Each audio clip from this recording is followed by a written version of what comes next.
Xander Schauffele is a 2-time major winner. Who would have thought? Look at us, Cody. I think you would have thought. I think that's who would have thought. You. If anyone thought it was me, but I don't know how much I can celebrate because for the first time in a long time, I did not bet Xander Schauffele at a major. And of course, this was the one that he won. Well, the second one that he won. At least I bet on him at the PGA Championship, but I'm kicking myself for not betting on Xander Schauffele in any form or fashion this week. Yeah, we actually talked about him last week too, and you gave a good reason of why you weren't betting on him. You know, the form hadn't quite been up to what it was going into the PGA, and he might just be a killer now. That just might be who Xander Schauffele is. Yeah, he might be because, I mean, there was arguments when he won the PGA Championship that it wasn't, a major type of venue. It was, an easy, it was more like a signature event kind of a win. But then he went out and shot one of the best back nines on a major Sunday in major championship history in tough conditions all week with other, he had to pass other guys on the leaderboard, and he was unbelievable from start to finish in the tournament, especially in the back nine, which was supposed to be the tougher of the two nines. He birdied 11. And then he won the Open Championship. Oh, yeah. He took it. Like, he absolutely took it. Yeah, absolutely kicking myself for not betting on Xander. The guy who's bet on Xander in almost every single major for the past 5 years for some reason just didn't bet on him. And like you said, it kind of made sense. I didn't love his recent form. Still, I got to just stick to my guns. And now I even said it in last week's episode that it happened at the women's major when Ayaka Furue won. And I was like, I got to just keep betting my guys because the moment I got off Furue on the LPGA, she won a major. Yeah. I bet on all my guys last week except for Xander Schauffele, and he's the one that won. It's tough, man. It's tough. I mean, I can't say anything given how my week went, but Yeah, recap of last week before we get into this week. This week we got the 3M Open, not the most exciting event of all time, but we're going to talk the 3M Open. We also each have a pick for the LPGA Women's CKPC Women's Open, which is just the Canadian Women's Open. And I also, Cody, I didn't tell you I was going to have a pick for this, but I'm going to sneak in a pick for the Senior Open Championship this week as well. So I got a pick for that. So 3 picks across 3 different events, but let's quickly recap last week. Not good. In true fashion, though, which has kind of been the theme of the show, when we do our closest to the win picks, our picks of 100-1 odds or longer, those picks have consistently been the best picks we've given out all year, and you did it again. Russell Henley was your closest to the win pick, and he finished, what, 5th, 4th? T4. Yep. T4. My close to the win pick did make the cut, Tom McKibben, but I didn't finish 50 to something, 60 to something. But he did make the cut. Other than that, Cody, you had a rough week for your picks. Alexander Bjork missed the cut. Victor Hovland did Victor Hovland things, missed the cut. Hideki Matsuyama, he missed the cut too, right?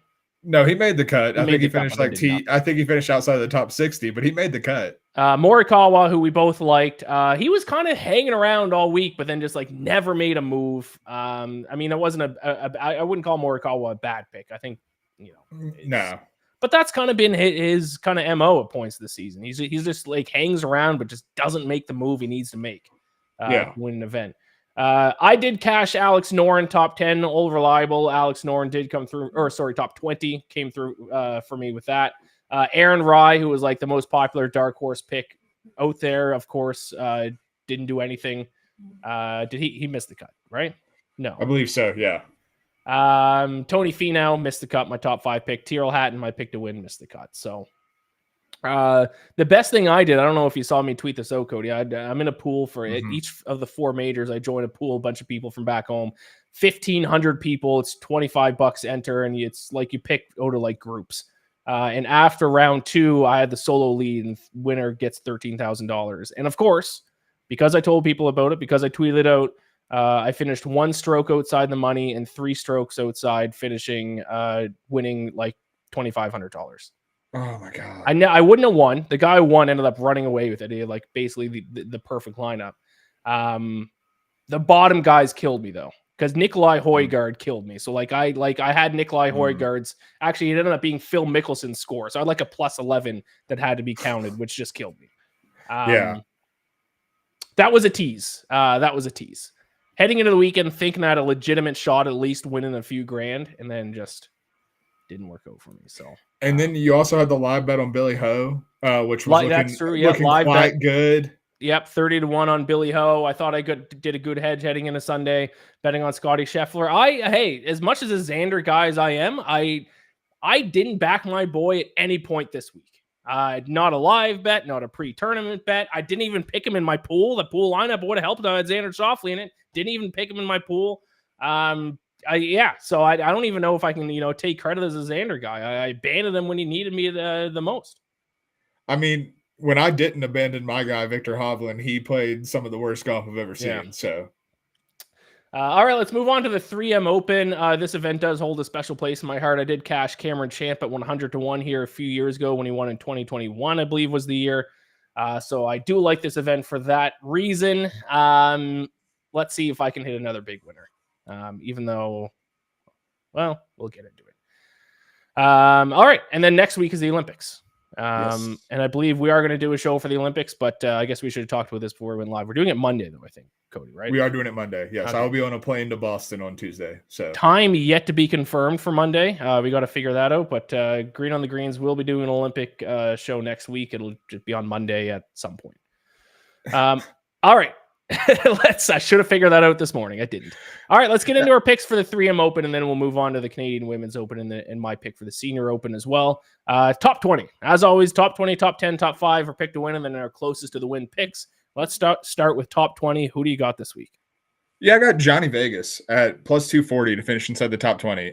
Can't say I had it on my bingo card that I would be playing Johnny Vegas in any tournament in any capacity this year, but when I started looking at the 3M, digging into the numbers, it kind of stood out to me over the last 20 rounds. 4th in strokes gained off the tee in this field, 38th on strokes gained strokes gained approach. Yeah. I don't know, man. I might be losing it. Things are not going well in my brain right now, it seems. But 38th in strokes gained approach. So he's ball striking really well right now and furthering his driving ability. He's second in this field over the last 20 rounds in good drive percentage. So he's not just, hitting it long. He's hitting it in the fairway. He's putting himself in good spots. He also has 2 starts at the 3M Open in 2021 and 2020. In 2020, he missed the cut. In 2021, he finished T2. So he has a track record of success around this place, even if he hasn't played the event in 2 years. More importantly, his recent form shows that he's kind of finding his game a little bit. He has 3 straight top 30 finishes, a T27 in Canada, a T25 at the Rocket Mortgage, and then a T20 at the John Deere Classic. And he did that while losing strokes putting, which is kind of his MO, in 2 of those events. So if he's still flirting with the top 20 when he's losing strokes gained putting, and now we're coming back to a place where he finished runner-up previously, I like the plus 240 odds for a top 20. All right, I like it a lot. He was runner-up the year the KM Champ won, I believe. Mm-hmm. I think it was him. I think you're exactly right. 2 other guys finished runner-up 2 strokes back from champs. So yes, I do remember that. All right, I like it. My top 20 pick is a pick name we have not said in the show at all this year, not once. He is a golfer who I saw a lot of this past weekend. I assume you probably did too, Cody, if you're watching the Open, but not because he was on the golf course, because he's in a commercial that I've now seen 85,000 times. Do you know who I'm going to say? So, fun thing about me, I have an innate ability to completely ignore commercials. Like, people will ask me, have you seen this commercial? And I'm like, no. And they're like, how are you? Like, we're watching the same game. How did you not see it? And I'm like, I just completely zone out. I have no idea what happens in commercials. It's a good talent to have. I'm going to pick top 20 Sam Ryder, plus 333, who is a spokesperson for Ryder, which is, I think, a moving company. Mm-hmm. I saw his commercial a lot while watching the Open. Does that ring a bell at all, or are you just completely zone out? That's not a thing. Not a thing. That's impressive. I'm going to go Sam Ryder. To be honest, I didn't have a top 20 pick that I love, so I kind of threw this together last second as my top 20 guy. I feel a lot more confident about my other picks, but Sam Ryder did finish 7th at this event last year, so he has some course history, and to be honest, he's been complete trash this season, the past handful of months, but he has rounded into at least a little bit of form recently. He's at least making cuts. T34 at the John Deere, T25 at the ISCO, T38 at the Barracuda. So he's made the cut 3 straight events. He has a top 25 finish, and now he gets to return to an event that, like I said, he finished 7th at last year. And I think he has some previous solid finishes. Yeah, 25th here in 2021, 34th in 2019. So he has some level of comfort and confidence at TPC Twin Cities. So I like him this this week. Top 20 plus 333. It is my least favorite bet of all the ones I'm going to give out on the show. But I guess I just can't get my mind off him after seeing him in his Ryder commercial 85,000 times the past week. Yeah, just a little inception to get you going. But no, I think it is I mean, I have no arguments with it. My one memory of Sam Ryder, if I'm remembering correctly, he's the guy who aced the 16th at in Phoenix a couple years ago when like they started throwing beers on there. He was the first one to do it, if I'm pretty sure. That rings a bell. I do remember him making a notable ace. Sam Ryder is also a British singer, songwriter, producer, and composer, because I just Googled Sam Ryder and he came up, not the golfer. Hey, maybe it's him. Maybe that's why his odds are plus 333 for a top 20. Doesn't say anything about it. Oh, became the 10th Phoenix Open participant to make a hole-in-one. There we go. Great memory. 2022. Yep. There we go. That is Sam Ryder. All right. Let's move on to top 10. Who do you got? Top 10, I'm going Nick Dunlap. While we were paying attention to the Open Championship, Nick Dunlap was winning the Barracuda, which I learned yesterday. I did not pay attention to it on Sunday, and because Kevin Yu missed the cut as my pick, so didn't really have a whole lot of stock left in it, so didn't really care that much. But not only is he the winner last week at the Barracuda, last 12 rounds, he is 8th in strokes gained off the tee, 11th in strokes gained tee to green. He's also hitting a ridiculous 82.6% of his greens in regulation, which is a ridiculous number. And that's why he ranks 5th in this field in opportunities gained, which if you don't know what that is, that's a metric that basically how many birdie looks or eagle looks or under par looks do you give yourself per round. And he ranks 5th in this field over the last 20 rounds in terms of opportunities gained. So his around the green play is the one thing that's like kind of hindered him a little bit, but I don't see that being a factor at this course specifically, but more importantly, like he's just been ball striking it. And the win we saw earlier in the season when he turned pro, we're starting to see that form really come back about, even if it hasn't been consistent. He was T10 at the Rocket Mortgage. Before that, he was T12 at Memorial. So I think that he's really rounding into form and becoming like finding his footing as a professional. We saw him win again last week, and I think he's probably not going to win again this week, but for a top 10, I think he's playing like one of the 10 best players in this field. Oh, I had myself muted. Yeah, I like that quite a bit. Nice to see him get a win, obviously an alternate field event, but still kind of prove that that win when he was an amateur was not just a flash in the pan. He is kind of the real deal. So it was nice to see him get a win there. Yeah, I like that pick. Mine is kind of a similar pick in that I'm going with a young guy to finish in the top 10. We're kind of in the age of these young golfers immediately making an impact as soon as they turn pro, or in Nick Dunlap's case, before he even turned pro.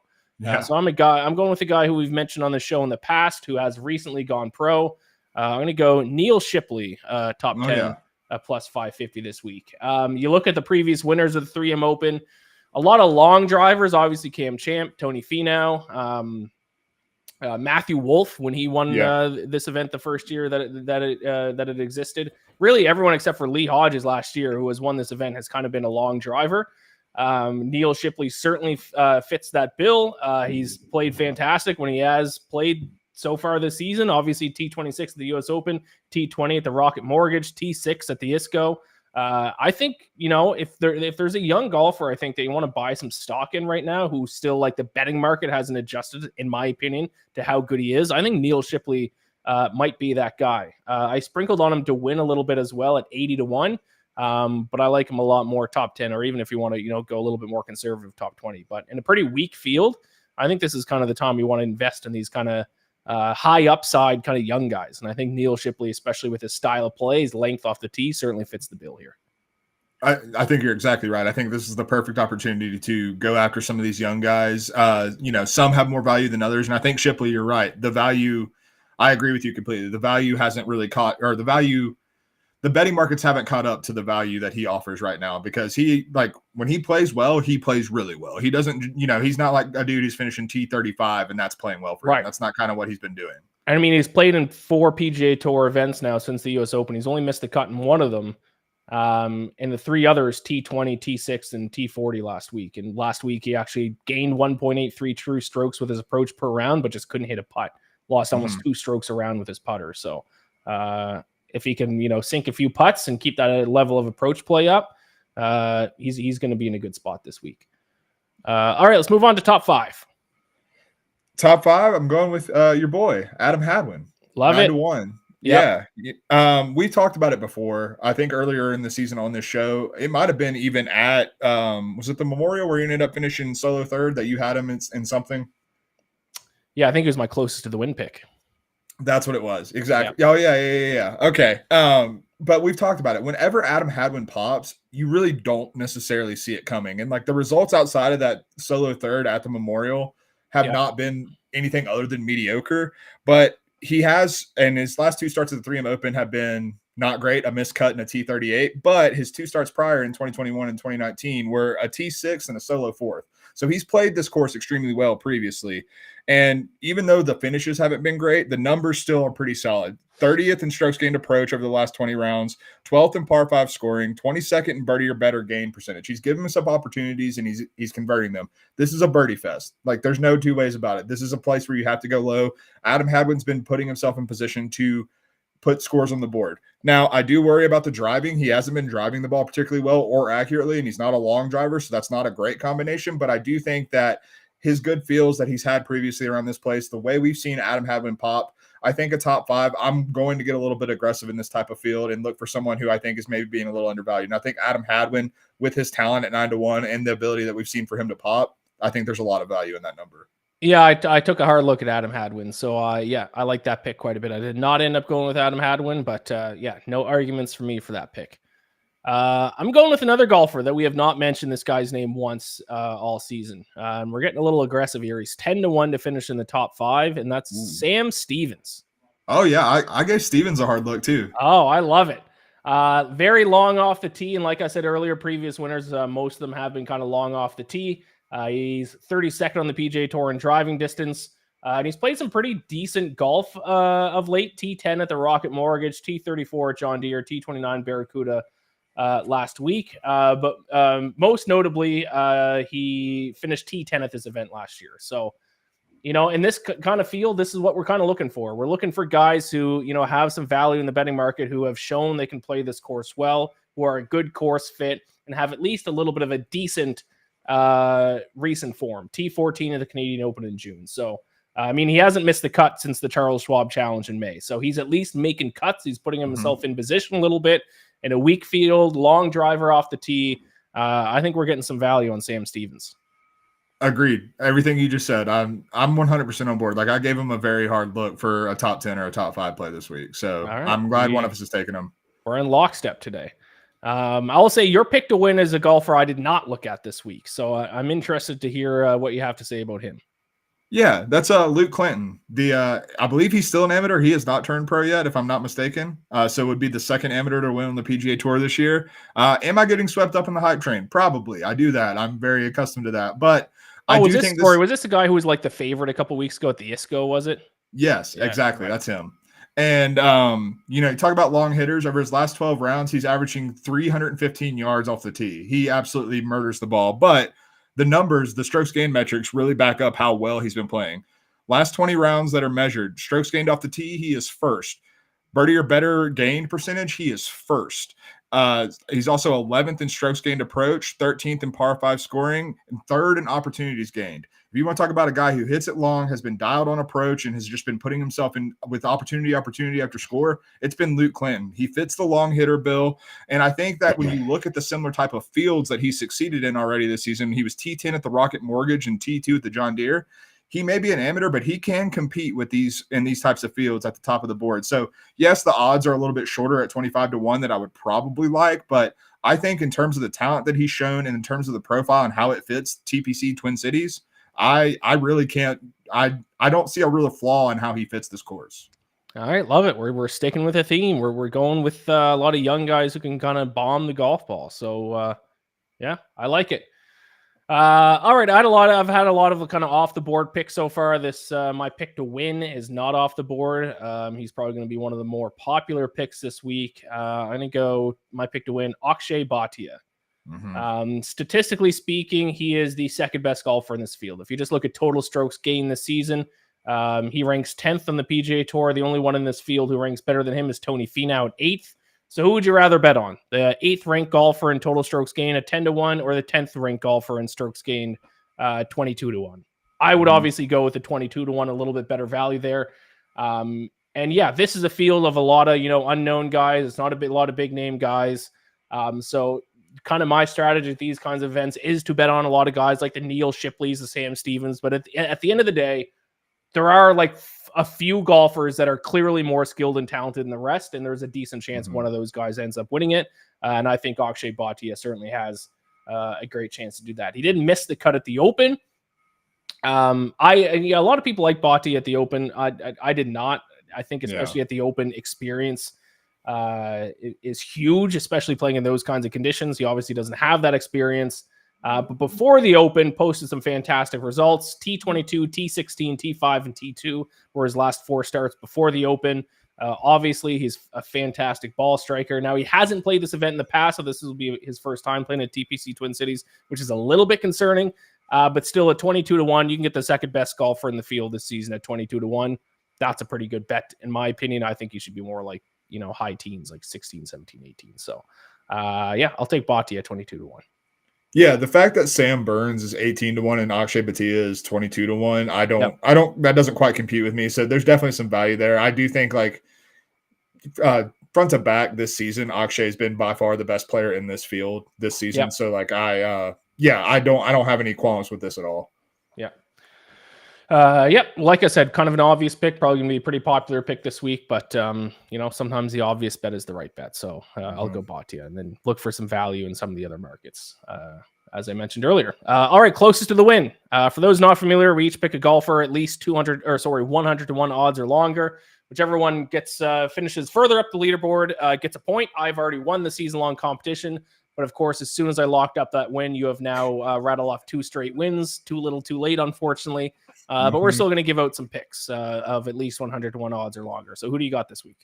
Yeah, I'm just trying to make it respectable in the final score. That's really all I'm worried about right now. But I'm going with Callum Tarrant at 200-1. Listen, he hasn't played that well this season, and his recent finishes are indicative of that. Last 4 is a T57, a missed cut, a T21 at the ISCO, and then he missed the cut at the Barracuda last week. But this is literally, again, taking a page from your book, Iain, with how you do close to the win, putting as little thought into this as possible. He has played at this event twice, and it was T13 and T7. Those are his 2 finishes at this event. So something about this place suits him. I don't care how he's been playing. 200-1 for a guy who's finished inside the top 15 twice here. I'm going to, I'll take a little dabble on that. I actually do have him as a top 40 play in my picks coming out this week on fansided.com at plus 200. So I think there's some value there. All right. Love it. My pick, got a soft spot for him, as I mentioned earlier, so I'm just going to pick him again. Cameron Champ, the 2021 winner of this event. I'll pick him. He's 125-1. He won it, obviously, in 2021 when I bet him at 100-1. He also finished T16 here in 2022, so obviously a course that he's at least comfortable at. He did not play at this event last year, but Cody, I don't know if you've looked at how Cameron Champ's playing this season. Let's start with a Valero Texas Open in April. These are his finishes. You ready? I'm so ready. Miscut. T50 last week. Oh my God. Last week was the first time he made the cut since the Texas Children's Houston Open in March. And he finished T50. So it's not even like he had a good finish. So Cameron Champ is truly this year one of the worst golfers on the PGA Tour. Like for him to now, he's 181st or 184th in FedEx Cup. Like he literally needs to win, I think, now to keep his PGA Tour card. So not good for Cameron Champ. So this is solely just based off of a soft spot for him because he won me that huge bet. And to be fair, he then followed up with a T16 the year after at this event. So if there's any course on the PGA Tour schedule where Cameron Champ can do something, it's this course. So Let's go, Cam Champ. I mean, to be honest, he probably shouldn't even be 120. He should be like 250-1. Oh yeah, he should be with the Callum Tarrants of the world at 200-1 plus. Yeah. Like, there's no doubt that. Like, I'm looking at his strokes gained profile right now. Yeah. Over the last 12 rounds, he is losing 0.7 strokes on approach per round and 0.44 strokes per round around the green. That is 129th and 131st in this field. Last week at the Barracuda, he gained 0.37 per round approach. The last time before that he gained strokes with his approach was the Shriners Children's Open last October. The fact that you had to tilt your head down to find where it was told me everything I That's needed 1, to 2, know. 3, 4, 5, 6, 7, 8, 9, 10, 11, 12, 13, 14, 15, 16, 17, 18. That's 20 straight events he lost strokes with his approach game. Oh my God. But hey, he's trending. He made the cut last week and he gained strokes right. approach. Trending. There we go. He can still absolutely bomb it off the tee, though. There's no denying that. I think he might be first in driving distance. Oh, I'm 100% sure he is. Like, he absolutely just hits the piss out of it off the tee. But, like, honestly, legitimately, even with how poorly he's played, if Cameron Champ just won again this week, would you be all that surprised? I wouldn't, no. That's just a little surprised, but not really. Yeah, like, it wouldn't be like, I don't know, we just played the Open at Troon, like Todd Hamilton winning the Open in 2004. Right. Like, it's not going to be that level. Like, it's Cameron Champ. This is what he does. Like, he finds a course that suits him and he just bombs it. He is still first on the PGA Tour in in driving distance, averaging 319.9 yards per drive. Oh my God. Narrowly edges out Rory, who comes in at 319.2. I didn't know Benny On. I didn't know Benny On was such a long driver. Benny On, fourth in driving distance. Who knew? There we go. All right. So those are our picks for the 3M Open. Let's move on to is it CKPC?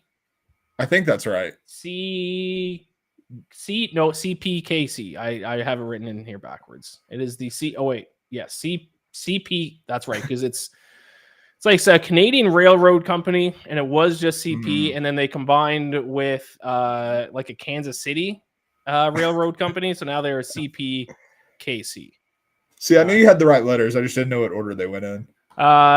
Basically, it is the Women's Canadian Open, so obviously a little near and dear to my heart in terms of the LPGA events. Not a great field. Obviously, Brooke Henderson's going to be teeing it up, but I mean, you got Rose Zhang in there. I got Lexi Thompson, Lilia Vu, so you do have some big names. But what's your pick for the Canadian Women's Open? Yeah, we're going with Lauren Coughlin at 33-1. And, we started a little bit late today, so I got a little bit extra time to, handicap this a little bit. Yep. But she has 4 straight top 10s. She was 4th at the Evian, T3 at Chevron. Over those 2 majors, she gained 2.37 strokes tee to green per round and more than a stroke putting per round in those tournaments. She was T6 at this event last year in Calgary. I like the number at 33-1, given her history here and given the way she's been playing of late. So, 33-1, I'll take a little sprinkle on that. All right. I like it. So I have 3 picks as usual. If you want my top 2 picks, go over to si.com and /betting and you can see those. But I have a bet on a golfer that is 300-1. Oh my God. So this event is being held at Earl Grey Golf Club, which isn't that a type of tea? It is indeed. Tea company owns this golf course, or why it's called Earl Grey. First time ever hosting it, but it measures at 6,709 yards, which is a long course for an LPGA event. So I'm looking at driving distance this week. And there is a woman who's posted some pretty solid finishes this season, and she's 6th in driving distance. So we're going to go with her now. The LPGA website doesn't recognize she's unassigned to a country, but she is Russian. Natalia Guseva, 300-1 to win this week. She's competed. Like, when you see a 301 golfer, you think they're missing the cut every week. She's actually not.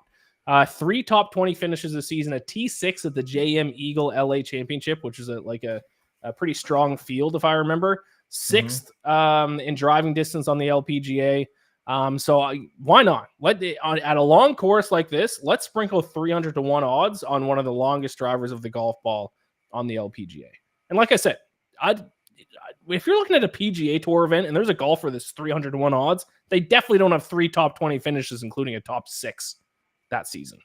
Oh yeah, that's like Brian Gay making like one of his 3 PGA Tour starts of the year. Right, like, that's the number he gets. Now, should she be 50-1? No, but a 300-1, like, for a golfer who's at least like been kind of in contention a handful of times this year, I'll take a shot. If you hit this, you might just have to retire. I think that might be the truth. That'd be it. So I also have 2 other golfers. Go check out my article over on SI to get those 2. They're a lot more likely to hit than a 300-1, but I thought I'd have some fun and give it a 300-1 pick as well. I also have a pick for the Senior Open Championship, the Senior British Open, which I also wrote an article about. Stephen Alker, the Kiwi, plus 850. By far his best golf throughout his career in terms of the majors are always at link style courses, including here. He was a 36-hole leader at this event last year. And he was tied for second heading into the final round, then kind of collapsed in the final round. But then he posted a T3 finish at the Senior British Open the year before that in 2022. So if you want to bet on this guy, now is the time to do it at the Senior Open. And also he leads the Champions Tour this season in greens and regulation.